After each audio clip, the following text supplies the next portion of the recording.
Conservadorismo e neoliberalismo andam de mãos dadas. A onda de retrocessos pode ser vista na política, no judiciário, nas ruas. A postura de ultradireita do governo Bolsonaro tem isolado o Brasil no cenário internacional. Na entrevista central, o economista Vitor Schincariol analisa o impacto das eleições dos Estados Unidos para a economia brasileira nos diferentes cenários. E nossa reportagem mostra a demanda da sociedade por políticas ambientais durante as eleições municipais. Eu sou Pamela Oliveira e está no ar a Central do Brasil.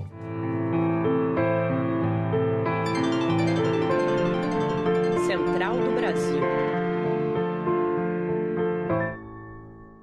Biomas, cidades, vidas são destruídas quando os lucros são o horizonte.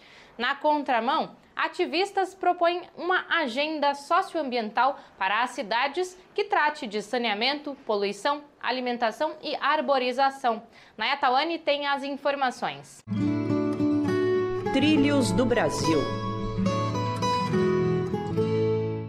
Movimentos ambientais se articulam para propor políticas públicas que detenham a destruição e sejam cada vez mais sustentáveis. Matheus Mota, do projeto Planaltina Verde, em Goiás, comenta sobre as demandas do setor. Uma vez que a gente elege e escolhe candidatos que tenham essa visão socioambiental para o município, a gente traz o benefício ecológico e justo para todas as camadas da sociedade. Pensar em meio ambiente é também considerar outros setores da sociedade, como saneamento básico, alimentação, transporte e moradia. Adriane Mafioletti, do movimento Aldeias pelo Clima do Rio Grande do Sul, aponta como as cidades, principalmente a periferia, sofrem com a falta de políticas públicas ambientais. O maior risco de doenças por conta de lixões a céu aberto, a falta de tratamento de esgoto, alagamentos, escassez de água no período de seca, a exaustão pelo calor, pela falta de áreas verdes, pela falta de arborização nas cidades e também maior proliferação de mosquitos transmissores de doenças. Então é muito importante que a gente exija dos nossos futuros líderes políticas ambientais. Natália Santana, da Liga de Educação Ambiental do Rio de Janeiro, explica a importância de políticas ambientais que regenerem a terra e inclua toda a população. Não existe ambiente saudável se a qualidade de vida, alimentação, saúde, saneamento básico e educação não são garantidos a todos. Apesar dos anos de luta contra a cultura do estupro, na terça-feira a Justiça reforçou a mensagem de que a mulher brasileira que denuncia a violência sexual está desamparada. O julgamento que inocentou o empresário André Camargo Aranha foi palco de novas violências contra Mariana Ferrer. Ela, a vítima, foi humilhada, desmoralizada, julgada pelo advogado Cláudio Gastão da Rosa Filho. Mariana teve de implorar por respeito ao juiz. O julgamento agressivo mostra que o avanço do conservadorismo assola também o judiciário, onde a honra masculina volta ao palco e a culpabilização da mulher continua como hábito judicial, contribuindo para que menos mulheres tenham coragem de buscar justiça contra a violência sofrida. Desigualdades, lógicas de poder e de opressão são temas da indicação da Parada Cultural de hoje. João Vitor, do Paraná, recomenda um filme que faz uma sátira sobre o racismo. Parada Cultural. A indicação que eu faço hoje para vocês é do filme produzido em 2018, Desculpa Te Incomodar. A história narra a vida de um jovem negro que se chama Cassius Green e ele está à procura de uma oportunidade de emprego. Quando ele consegue essa oportunidade de emprego, ele começa a ver coisas bizarras acontecendo e também a forma que ele vai se encaixando nesse emprego e na empresa no qual ele começa a trabalhar. A onda conservadora vivida no Brasil, junto da subserviência aos interesses dos Estados Unidos, estão isolando o Brasil no cenário internacional. Chamado de chanceler do regresso, o ministro Ernesto Araújo, do grupo ideológico do governo Bolsonaro, envergonha o país com o seu negacionismo. Quem conta mais é Afonso Bezerra. Nacional.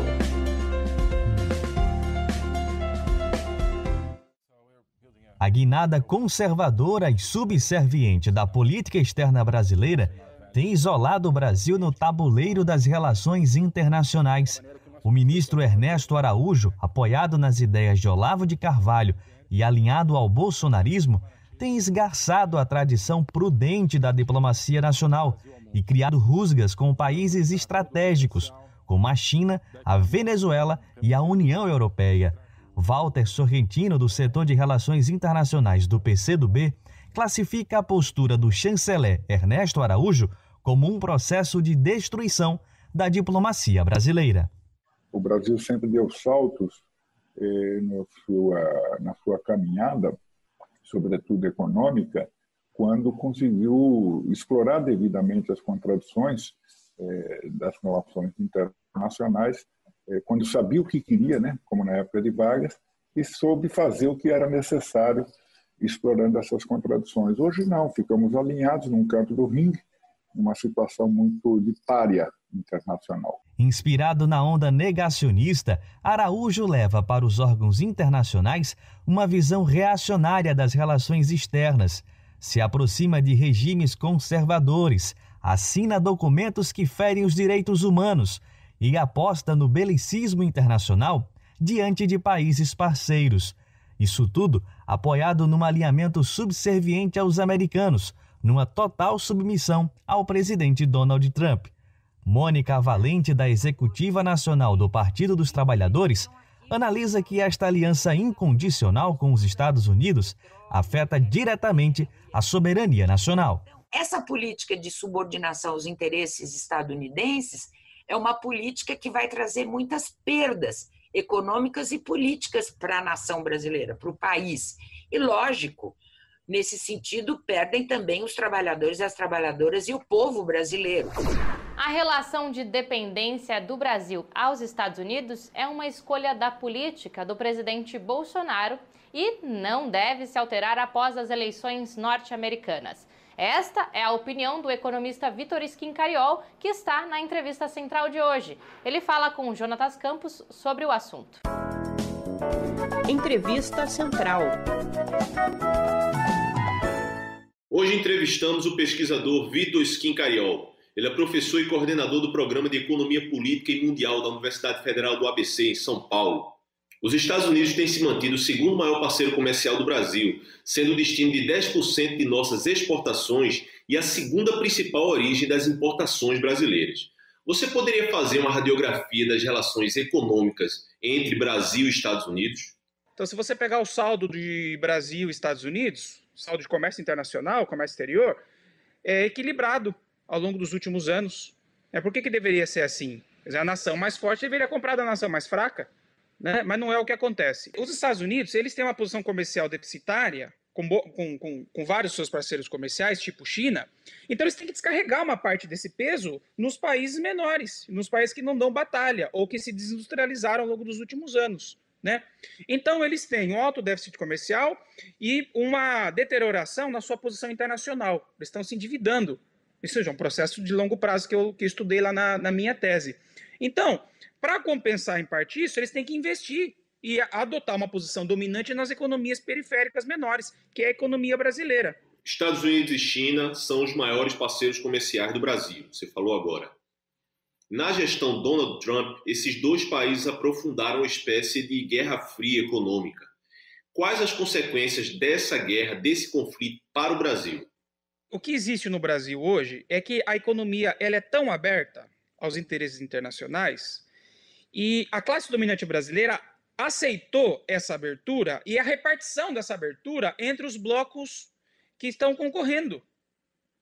Então, os chineses também têm uma alta participação na economia brasileira. Eles exportam muito, têm muitos investimentos, estão aumentando seus investimentos. E os americanos também. E, aparentemente, do ponto de vista estritamente comercial, não há nenhuma grande questão posta para o Brasil, porque a economia é muito aberta. E se aceitou a concorrência americana, norte-americana, chinesa, ela não passa por aí. Ela vai passar por outros lugares mais estratégicos em que as administrações desses lugares elas estão pendendo mais para a China. Elas estão em dúvida, né? Não é o caso da administração brasileira. A administração brasileira, as últimas, né, desde 2016, elas tomaram a posição, com uma parte do apoio popular, em abrir a economia completamente para quem quiser comprar. Há uma diferença muito grande da agenda ambiental dos republicanos e dos democratas. O Brasil, sob o governo Bolsonaro, tem aumentado vertiginosamente o desmatamento da Amazônia, do Pantanal e do Cerrado também.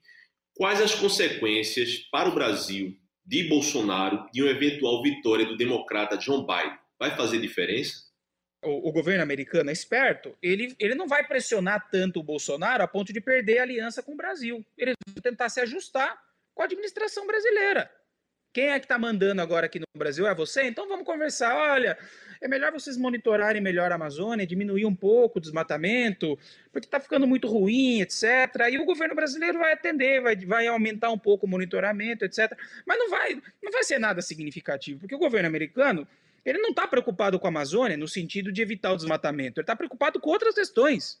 Ele está preocupado com as fontes de petróleo, ele está preocupado com os países que eventualmente saiam do eixo da dominação norte-americana, ele está preocupado com a Venezuela, que tem um governo que não tem um posicionamento direto com a administração americana, que tem muito petróleo, a Venezuela.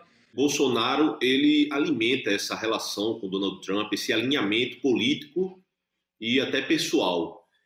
Uma derrota de Trump tem impacto negativo para o governo Bolsonaro? Você acredita que isso possa ser verdade? Então, o governo brasileiro tomou uma posição que é essa, né? Que é alinhada ideologicamente com o governo com o Trump, né? Se o Trump perde, a agenda da direita ela sofre um abalo nos Estados Unidos. Porque é muito complexa a situação. Apesar de o Trump, em termos internacionais, ser até menos pior do que os democratas, né? Essa é uma curiosidade da coisa, né? Que depois a história vai avaliar por quê, né?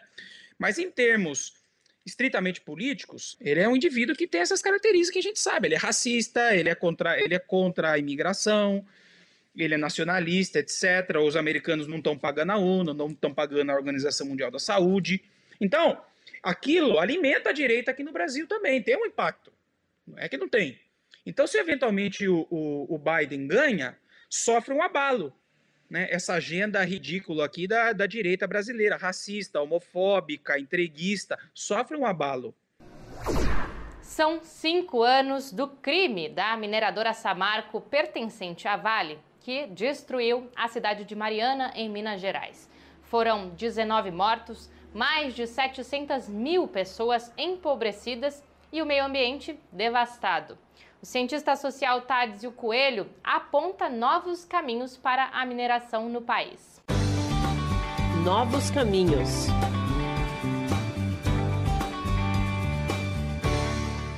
Em geral, as empresas mineradoras dizem que vão trazer o desenvolvimento, a criação de postos de trabalho e aumento da arrecadação em níveis municipal, estadual e federal. O que acontece em geral é que essas mineradoras se apropriam da maior parte dessa renda criada e pouco fica para as regiões, para as populações dessas regiões mineradas. Além disso, uma grande parte dessa renda mineira vai também para os acionistas das empresas mineradoras. Defendemos o aumento da CEFEM, que é a conhecida royalty da mineração, que hoje, comparativamente a países que têm uma forte presença da mineração, é muito pequena. Além disso, defendemos o incentivo à diversificação econômica das regiões de mineração que sofrem pela falta de alternativas econômicas, principalmente quando a mineração termina, quando essas minas são exauridas. Além disso, também defendemos a criação de canais de deliberação popular. Por meio desses canais, haveria a definição, o controle, o monitoramento e a fiscalização da renda mineira. Seria essa própria população das regiões mineradas quem definiria para onde e como seriam gastos os recursos criados aí pela mineração. Eu fico por aqui. Siga a gente no Instagram e compartilhe esses e outros conteúdos. @Programa Central do Brasil. Até amanhã.